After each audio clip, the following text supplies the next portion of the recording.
ክብር ለወደደን ከዘላለም እስከ ዘላለም ኃጢአታችንን ላነጻ በክርስቶስ ኢየሱስ ዳግም ልጆቹ ላደረገን ለአምላክ ለእግዚአብሔር ይሁን።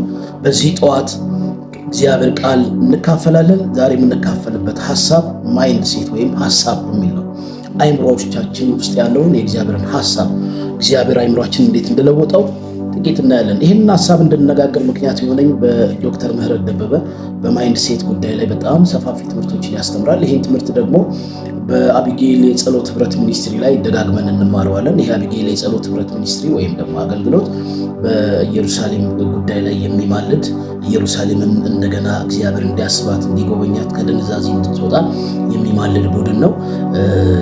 ለእግዚአብሔር ሕዝብ መጎብኘት ለዓለም ሕዝብ መጎብኘት ምክንያት እንደሆነች ሁሉ ለወንጌል መስፋት ምክንያት እንደሆነች ሁሉ አሁንም ደግሞ ለመጨረሻው ዘመን ሪቫይቫል እስራኤል ለእግዚአብሔር እንዲያዘጋጃት የሚማልድ ቡድን ነው።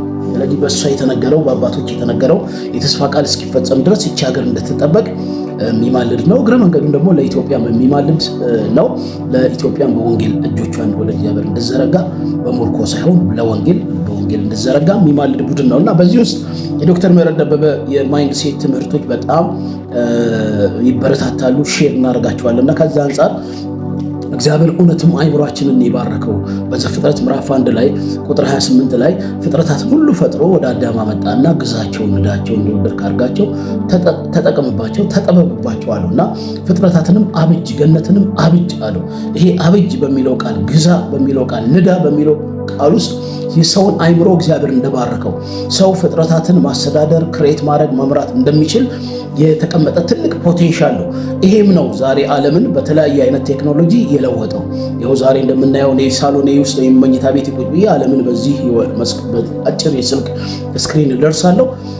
ሚዲያውን ስንመለከት፣ ቴሌቪዥኑን ስንመለከት፣ አውሮፕላኑን ስንመለከት፣ መርከቡን ስናይ፣ የፍጥረታትን የተፈጥሮን አጠቃላይ የአሜሪካንን፣ የአውሮፓን፣ የኤዥያን፣ የአፍሪካን እድገት ስንመለከት ይሄ ሁሉ እድገት የመጣው እግዚአብሔር በሰዎች ውስጥ ያስቀመጠው የአይምሮ ማቹሪቲ ወይም አይምሮ ውስጥ የተቀመጠው የእግዚአብሔር ሐሳብ ነው። እግዚአብሔር ሰውን ሲፈጥር ከሶስት ነገር እንደፈጠረው ሁላችንም እናውቃለን። ከጭቃ አበጀው፣ ከአፈር አበጀው፣ ከዛ የሆነ እስትንፋስ እፍ አለበት። እግዚአብሔር እፍ ሲል ያካፈለው ይሄ ማይንድ ሴት፣ ይሄ አስተሳሰብ፣ ይሄ ልህቀት፣ ይሄ ፍጥረትን ተፈጥሮን ምድርን የመቀየር ፖቴንሻል ሰው ውስጥ አለ። እግዚአብሔር ሼር አድርጎናል፣ ሰጥቶናል። እግዚአብሔር አላደረገንም እንጂ አንዳንድ የስተት ትምህርቶች እግዚአብሔር ግን ሐሳባችንን ብራይት አድርጎታል። ይህንን የበራውን አስተሳሰብ ነው እንግዲህ ዘፍጥረት ምዕራፍ 3 ላይ ጠላት አበላሸው፣ አቆሸሸው። እግዚአብሔር የደበቀበት ነገር እንዳለ አድርጎ ተናግሮ ሐሳቡን አበላሸው። ስለዚህ ለዚህ ሐሳብ መበላሸት ተጠያቂው ሰይጣንም ሰውም እባብም ሁሉም ናቸው ማለት ነው። ሔዋንም አዳምም ናቸው ማለት ነው እና ግን ክብር ለእግዚአብሔር ይሁን። ይህንን የተበላሸውን ዓለም የተበላሸውን ሐሳባችንን እግዚአብሔር በክርስቶስ ኢየሱስ እንደገና ቀየረልን፣ ዳግም ወለደን። አሁን በክርስቶስ አዲስ ፍጥረት ሆነናል። ማንም በክርስቶስ ቢኖር አዲስ ፍጥረት ነው። በሮሜ ምዕራፍ 1 ቁጥር 8 ላይ ምዕራፍ 8 ቁጥር 1 ላይ ማንም ሰው በክርስቶስ ቢኖር አዲስ ፍጥረት ነው፣ አሮጌው ነገር አልፏል። ክብር ለእግዚአብሔር ይሁን። አዲስ ሆነናል፣ ተለውጠናል፣ ታድሰናል። በተለወጠ አስተሳሰብና ማይንድ ደግሞ ምድርን እንለውጣለን። ስለዚህ እግዚአብሔር ልጆች በምድር ላይ ይፈለጋሉ። መልካም የሆነ አስተሳሰብ፣ መልካም የሆነ አይዲያ በውስጣቸው ስላለ ዓለምን፣ ኢኮኖሚውን፣ ተፈጥሮውን፣ ሳይንሱን፣ ጥበቡን የመለወጥ ፖቴንሻል ሰዎች ውስጥ እግዚአብሔር አስቀምጧል ብለን እናምናለን። ይሄ ደግሞ በክርስቶስ በኩል ነው የሚበራው። በሁለተኛ ቆሮንቶስ ምዕራፍ 11 ላይ ጳውሎስ አንድ ነገር ተናገረ። ምንድን ነው ያለው? እናንተን ልክ አንዲት ሴት ለድንግል ለወንድ እንደምትታጭ ለክርስቶስ አጭቻችኋለሁ ይልና ነገር ግን ያኔ እባብ በተንኮል ሔዋንን እንዳሳታት በተንኮል መጥቶ ሔዋን እንዳሳታት እናንተንም እንዳያስታችሁ ብዬ እፈራለሁ ይልና የሚናገረው አንድ ነገር አለ። ሐሳባችሁ እንዳይበላሽ ነው የሚለው። ጠላት አሁን የሚዋጋው በሐሳብ ነው። ምናልባት በስጋ ለባሽ ውስጥ ገብቶ ሊመጣ ይችላል። እንደ ሁለተኛ አማራጭ እንስሳ ውስጥ ገብቶ ሊመጣ ይችላል። ሰይጣን ግን አካል ኖሮት እኔ ሰይጣን ነኝ ብሎ ቀንድ አውጥቶ ልክ ዓለም እንደሚያሳየን ጭራቅ እንደሚባለው አይነት ሆኖ ጥርሱን አግጥጦ ወደኛ ይመጣል። ስለዚህ መገለጫ ሰው ይፈልጋል። ሐሳብ ነው የሚለቀው፣ በሐሳባችን የሚዋጋል። ስለዚህ ሐሳባችን ፕሮቴክት መሆን አለበት። ቅጥር እንዳናፈርስ ከታሰበልን ወይም ከተቀጠረልን ቅጥር ውጪ እንዳንወጣ ራሳችንን እንድንጠብቅ ይፈልጋል እግዚአብሔር እና ሐሳባችን ፕሮቴክት መደረግ አለበት። ሐሳባችን በክርስቶስ ኢየሱስ ዳግም በተወለደ ማንነት መቃኘት አለበት። በመንፈስ ቅዱስ ኃይል መቃኘት አለበት እና ከዚህ ሐሳብ ውስጥ የሚወጡ አይዲያዎች እግዚአብሔር ያስቀመጣቸው ልዩ ልዩ ጥበቦች ዓለምን ይለውጣሉ፣ ዓለምን ይቀይራሉ። ስለዚህ ዛሬ ለዓለም በመልካም ሁኔታ የመቀየር ምክንያት ይሄ ማይንድ ሴት ነው ማለት ነው እና እግዚአብሔር ዛሬም ዓለምን ለመለወጥ ክፉ ሰዎችን ለማስቆም በምድሪቱ ላይ ጦርነትን ለመሻር የሰይጣንን ስራ እየሰሩ ያሉትን ሰዎች ለመቀየር እግዚአብሔር የሰዎችን አይምሮ እንዲለውጥልን ነው የምንፈልገው። በአይምሮአችሁ መታደስ ተለወጡ እንጂ ይሄን ዓለም አትምሰሉ ነው ያለው ጳውሎስ በሮሜ መልእክት ላይ። ስለዚህ አይምሮ ወሳኝ ማዕከል ነው። የመንፈስ ቅዱስ ማዕከል ነው። ወሳኝ የእግዚአብሔር መንፈስ የመገኛ ማዕከል ነው። እግዚአብሔር በእኛ በኩል ዓለምን ሊለውጥበት ያዘጋጀው አይምሮአችንን ነው። ስለዚህ አይምሮአችን መታደስና መለወጥ አለበት። ለዚህ ደግሞ ወንጌል አስፈላጊ ነው ብለን እናምናለን።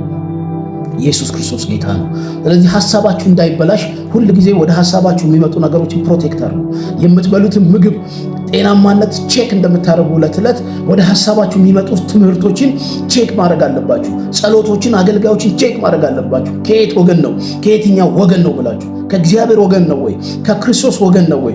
ቦርናጌን ከሆነው ወገን ነው ወይ? እኔ ሊለውጠኝ ይችላል? ለክፋት ሐሳብ፣ ለአመፅ ሐሳብ ሊሞላኝ ነው ወይ መጣው? ወይስ ለእግዚአብሔር ሐሳብ ብራይት ለሆነ ሊሞላኝ ነው ወይ መጣው? ከሰይጣን ወገን ነው ወይስ ከእግዚአብሔር ወገን ነው ብለን ሐሳባችንን ቼክ ማድረግና መጠበቅ አለብን፣ ፕሮቴክት ማድረግ አለብን። ለምን ይሄን እንምላችሁ መሰላችሁ? በዮሐንስ ወንጌል ምዕራፍ 3 ላይ ቁጥር 2 ላይ እንደዚህ የሚል ቃል ተጻፈ። ኢየሱስ ክርስቶስን አሳልፈው ለመሸጥና ለመስጠት ሰይጣን በይሁዳ ውስጥ በአስቆሮቱ ይሁዳ ውስጥ ራት እየበሉ ባለበት ሰዓት ላይ ሐሳብ አገባበት ነው የሚለው። የገንዘብ ፍቅር ኢየሱስን ወደ ገንዘብ ቢቀይረው፣ ኢየሱስን ቢበለጽግበት፣ እንደዚህ ዘመን የሐሰት አሰራር ማለት ነው፣ ሊበለጽግበት፣ ጸጋውን ሊሸጥ፣ ከከረጢቱ ሊሰርቅ ሐሳብ ጠላት አገባበት። ጌታ ኢየሱስን አሳልፎ ሊሰጥ ሐሳብ አገባበት። አያችሁ፣ ሐሳቡ ነው የተበላሸው። የይሁዳ መጀመሪያ የተበላሸው ሐሳቡ ነው እንጂ እንደ ሐዋርያት እሱም ተቆጥሮ ነበር። ከሐዋርያት ሥራ ምዕራፍ 1 ላይ ስትመለከቱ እሱም ልክ እንደኛ ዕጣ ደርሶት ሐዋርያ ሆኖ ነበር። ስለዚህ ትቷት ሄደ። ለምን? ለሰይጣን ሐሳብ ራሱን አሳልፎ ሰጠ። እግዚአብሔር ያስቀመጠበት በጎ ሐሳብ በሰይጣን ሐሳብ ተበላሸ። ሐሳብ አገባበት ነው።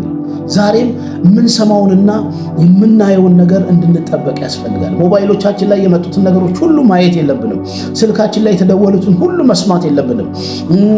በየአዳራሹ በየቴሌቪዥን ጣቢያ ያሉትን ፕሮግራሞች ሁሉ ማየት የለብንም።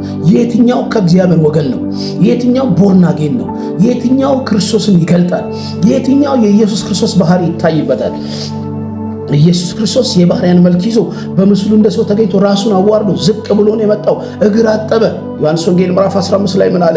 መምህር ትሉኛላችሁ፣ ጌታ ትሉኛላችሁ፣ ግን ዝቅ ብዬ እግራችሁን አጠብኩኝ። እናንተም እንደዚሁ ለወንድሞቻችሁ አድርጉ። ዝቅ ያላለ በትዕቢት የተሞላ በአመፅ የተሞላ በገንዘብ ፍቅር የተሞላ በሴት ፍቅር የተሞላ በዓለም ፍቅርና ዝና የተሞላ አጨብጭቡልኝ የሚል አሙቁልኝ የሚል ሰው እንደዚህ አይነት ሁኔታዎች ወደ እናንተ ሲመጡ ጆሮአችሁን መስጠት የለባችሁም። ለምን? ሐሳባችሁን እግዚአብሔር ዓለምን ሊለውጥበት ይፈልጋል። በእናንተ ሐሳብ እናንተ ሐሳብ ውስጥ ልዩ ልዩ አይዲያዎች ዛሬም ተቀምጠው ዛሬም አዲስ አልበርት አንስታይን ዛሬም አዲስ ሳይንቲስት እንዲወጣ እግዚአብሔር ይፈልጋል። ዛሬም አዲስ ጳውሎስ እንዲወጣ፣ አዲስ ጴጥሮስ እንዲወጣ። ዓለምን ጳውሎስ ለወጠ፣ ዓለምን ጴጥሮስ ለወጠ።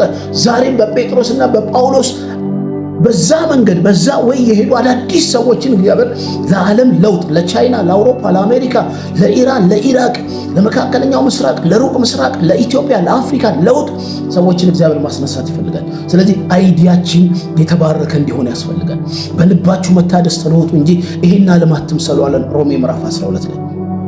ለአይምሮ የሚመች አገልግሎታችሁ መጀመሪያ መቀደሳችሁ ነው። አይምሮአችሁን መባረክ ነው አለ እግዚአብሔር። አይምሮአችንን ባርኳል። ሁሉ ነገር ያለው አይምሮአችን ውስጥ ነው። አይምሮአችን ውስጥ ብርሃን ይብራ ያለ ጌታ ስሙ የተባረከ ይሁን።